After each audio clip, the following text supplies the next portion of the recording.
Anti termite treatment. Anti termite treatment కనుక మనం చేయకపోతే ఆటోమేటిక్గా ఇప్పుడు మనం ఏదైతే ఎర్త్ ఫిల్ చేస్తామో, అలాగే అవుట్డోర్ నుంచి మనకి సాయిల్ వస్తుంది, ఆ సాయిల్ ఫిల్ చేసుకుంటామో, అలాగే మనం ఫ్లోరింగ్ వేసేటప్పుడు కూడా రివర్ శాండ్ కూడా కొంతమంది యూస్ చేస్తూ ఉంటారు బిలో ది ఫ్లోరింగ్ లెవెల్. ఆటోమేటిక్గా ఆ శాండ్లో ఉంటుంది, ఆ సాయిల్లో కూడా ఈ టర్మైట్స్ ఉంటాయి. అవి over a period of time అవి గ్రో అవుతాయి. గ్రో అయ్యి ఎక్కడెక్కడ వుడెన్ ఎలిమెంట్స్ మనము కన్స్ట్రక్షన్లో యూస్ చేస్తామో అలాంటి ఎలిమెంట్స్ని అవి టోటల్గా ఎఫెక్ట్ చేసే అవకాశం ఉంటుంది. ఇది మరీ ప్రధానంగా మనం ఎప్పుడైతే అంటే యూస్ చేయకోకుండా ఇంట్లో ఎవ్వరు లేకోకుండా కనుక అవుట్ ఆఫ్ స్టేషన్ వెళ్ళటం కానీ, లేదా ఎక్కడైనా యూఎస్ అబ్రాడ్ వెళ్ళటం కానీ, అలాంటి పరిస్థితుల్లో ఇల్లు లాక్ చేసుకుని కొంతమంది వెళ్తూ ఉంటారు, చాలా కాలం వదిలిపెడుతూ ఉంటారు.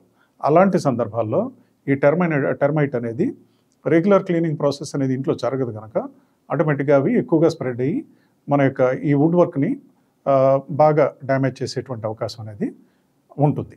సో ఇలాంటి ప్రాబ్లమ్ని మనం దాన్ని కనుక నివారించుకోవాలి అనేటువంటి ఆలోచన చేసినట్లయితే మనం ప్రధానంగా ఈ యాంటీ టర్మైట్ ట్రీట్మెంట్ అనేటువంటి ప్రాసెస్ని ఎంచుకోవాల్సిన అవసరం ఉంటుంది.